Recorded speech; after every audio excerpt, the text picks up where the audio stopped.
Assalamualaikum warahmatullahi wabarakatuh. Salam guru penggerak, guru bergerak Indonesia Maju. Perkenalkan, nama saya Dian Revilia Wahyuni SPD sebagai calon guru penggerak angkatan 7. Izinkan saya memaparkan jurnal refleksi modul 2.3.1 tentang pengambilan keputusan berbasis nilai-nilai kebajikan sebagai pemimpin. Saya berada di kelas A705 dengan pengajar praktik saya Ibu Buti Ayu Saputri dan fasilitator saya bersama Bapak Dwi Haryanto, dan saya sendiri sebagai calon guru penggerak angkatan 7 Sarolangu. Saya masih memakai model 4F oleh Dr. Roger Gunawan. Yang pertama adalah facts atau peristiwa, kedua feeling atau perasaan, ketiga finding atau pembelajaran, dan keempat feature atau penerapan. Itu merupakan model yang saya pakai. Pada waktu peristiwa, pada tanggal 4 dan 3 April saya melakukan alur diskusi melalui LMS. Dilanjutkan dengan 5 dan 10 April kami melakukan ruang kolaborasi bersama teman CGP yang lainnya. Dan tanggal 8 April 2023 kami melakukan pendampingan individu 4. Dilanjutkan dengan tanggal 10 dan tanggal 11 kami melakukan wawancara kepada 2 kepala sekolah. Yang pertama kepala sekolah saya sendiri dan kepala sekolah tetangga. Adapun yang kedua itu feeling dan perasaan saya pada waktu melakukan modul ini, yaitu sangat tertantang dan termotivasi, di mana saya melakukan praktek wawancara langsung kepada kepala sekolah saya sendiri dan kepala sekolah yang lainnya. Dan alhamdulillah berkat kerjasama dan kolaborasi antara teman sejawat, kepala sekolah dan lainnya. Secara umum ada pola model dan paradigma yang terjadi pada situasi modul itu. Yang pertama, individu melawan masyarakat. Yang kedua, rasa keadilan lawan kasihan. Yang ketiga, kebenaran lawan kesetiaan.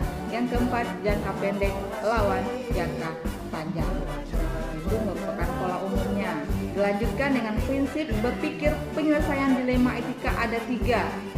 Pertama, berpikir berbasis hasil ending. Kedua, berpikir berbasis peraturan. Dan yang ketiga, berpikir berbasis rasa peduli. Suatu pengambilan keputusan, walaupun telah berdasarkan pada suatu prinsip atau nilai tertentu, tetap akan memiliki konsekuensi yang mengikutinya. Akhirnya kita perlu mengingat kembali rasa tanggung jawab, terus nilai-nilai universal, serta berpihak pada murid. Yang pertama, prinsip bermolar posis hasil akhir. Senantiasa mengukur atau menguji konsekuensi suatu keputusan dengan memperkirakan hasil yang akan diharapkan, yang bisa memberikan kebahagiaan terbaik untuk orang banyak. Yang kedua, berpikir berbasis peraturan, di mana filosofi disebutkan prinsip diatologis yang berasal dari bahasa Yunani, yaitu tugas dan kewajiban. Pada akhirnya kita harus berpusat dan kewajiban yang kita lakukan harus kita lakukan.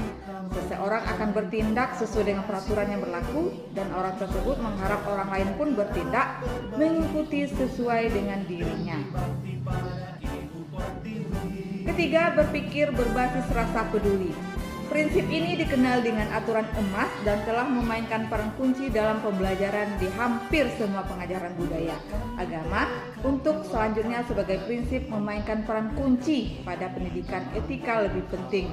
Berpikir berbasis rasa peduli selain memberikan batasan-batasan pada tindakan, namun kita juga mendukung agar diri kita memikirkan kepentingan orang lain. Prinsip ini banyak melibatkan empati. Ada 9 pengambilan pengujian keputusan. Pertama, mengenali nilai-nilai yang bertentangan. Kedua, menentukan siapa yang terlibat. Yang ketiga, mengumpulkan fakta-fakta. Keempat, pengujian benar dan salah. Kelima, pengujian paradigma benar lawan salah. Keenam, melakukan prinsip evaluasi. 7, investigasi opsi dilema. 8, buat keputusan. Dan yang terakhir, penyelesaian. Adapun penerapan yang saya lakukan adalah memperdalam cara-cara pengambilan keputusan yang bertanggung jawab berdasarkan nilai-nilai kebajikan universal yang berdasarkan 4 paradigma, 3 prinsip, dan 9 langkah penguji dalam pengambilan keputusan sebagai seorang pemimpin. Itulah merupakan jurnal refleksi saya. Saya mohon maaf.